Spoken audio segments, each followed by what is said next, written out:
காஞ்சிபுரம் காமாட்சி அம்மன் ஆலயம் இன்று புதிய மாவட்ட ஆளுநர் அலையு கோகுலகிருஷ்ணன் முதல் சேவையாக அன்னதானத்தினை துவக்கி வைத்தார். காஞ்சிபுரத்தில் புதிதாக இன்று முதல் பொறுப்பேற்ற மாவட்ட ஆளுநர் அலையு கோகுலகிருஷ்ணன் முதல் சேவையாக காமாட்சி அம்மன் ஆலயம் முன்பு அன்னதானம் செய்து சேவைகளை துவக்கி வைத்தார்.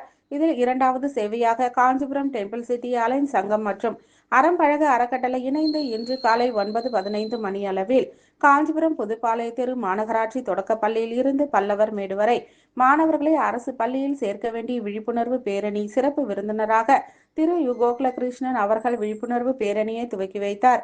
இதில் மாவட்ட அலை பொருளாளர் அலை குமார், அறம்பழகு அறக்கட்டளை தலைவர் அலை எஸ் மூர்த்தி, சாசன செயலாளர் எல் கோபிநாத், சத்யா மூர்த்தி, தர்ஷன் டிவி உரிமையாளர் பத்மநாபன், வரலட்சுமி, துர்காதேவி, உமா, தேன்மொழி, ரேவதி உள்ளிட்ட பலர் கலந்து கொண்டனர்.